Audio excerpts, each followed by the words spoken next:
a Democrat? Why have you chosen a partisan path when Republicans were willing to work with you in the past, recently as December the 21st? We appropriated $1.9 trillion together, 96 to nothing.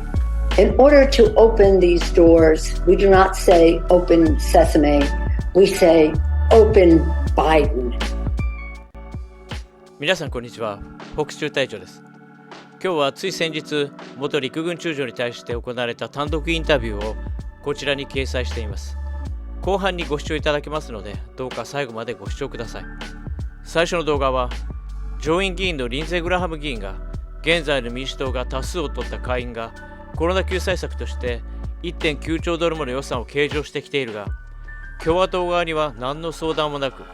民主党寄りの数名の共和党議員を含めて超党派といって先に話を進めることはおかしいと訴えています。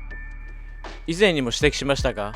現在は予算権限を握っている下院がそのままホワイトハウス、つまりバイデン大統領へ直接直訴して大統領令を出させているとお伝えしました。今回はコロナにおける経済対策としてなぜそのような予算が必要なのかの吟味もしないまま緊急予算を実行させようとしています。政府には去年下院の言うまま通した緊急対策予算がまだ使われずに残っているのに、何の説明もないまま新たにこの予算が通されようとしている。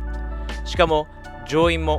共和党にも何の説明もなく、あまりにも横暴すぎると訴えておられます。この下院議員の言うことを閣僚も上院も通さずに進めるということは、独裁というか民主党議員のことを何でも言うことを聞いてくれる都合のいいご老人になってしまっていると思います。このことを下院議長のナンシー・ペロシーは開けゴマではなく開けバイデンと言って笑っていました。これはすでにバイデン大統領が下院議長の言いなりになっていることを表しているのではないでしょうか。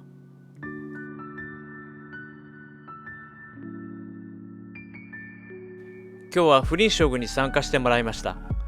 去年は最悪の選挙結果になりましたが、おかげでアメリカという国は今までにない災難に見舞われていると思います。皆さんはその巻き返しを図るために、パウエル弁護士も将軍も他の関係者もアメリカの憲法の精神を守るために頑張っておられると思います。今は現政権によって憲法にも法律にも従わないという法の精神や憲法の原理が侵されようとしています。これではアメリカの自由の国としてのその自由が奪われようとしていると思います。このことについてフリン将軍からコメントをいただけますか。 Well, what I would just say is that what we definitely need to examine, and we need to examine very hard, is election integrity in our entire election system and process. So I think that what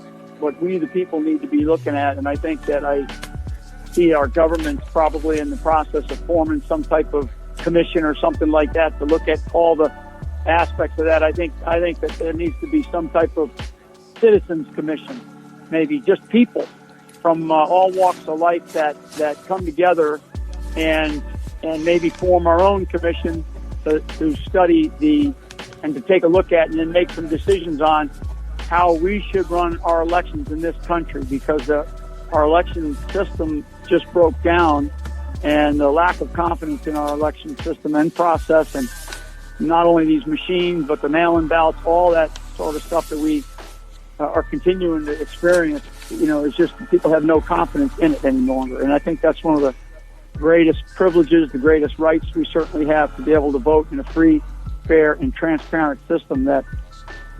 we have to be able to believe in. And right now, many people in this country, across the country, just don't believe in our election system. ドミニオン社はあなたや特にパウエル弁護士に対して13億ドルの賠償金を請求するような裁判を起こそうとしていますが、これに関してルディ・ジュニアーリ弁護士も同じような対象になっていると聞いています。ご本人は表現の自由に関しての挑戦であると言っています。将軍はこの裁判についてどのようにお考えでしょうか。 I would just say, just to jump on this issue of censorship, I mean, what we're seeing in the United States of America, our right to free speech and to be able to freely address the kinds of things that we've always been able to do in this country, being censored by the tech titans and by, frankly, with support out of likely places in our government, it's just outrageous. I mean, we should be able to have the debates that we've always said we want to have in this country, to be able to talk about the things that we need to talk about, to be able to shape, form this experiment in democracy that we have. And for those of us who have, let's say conservative views, generally conservative views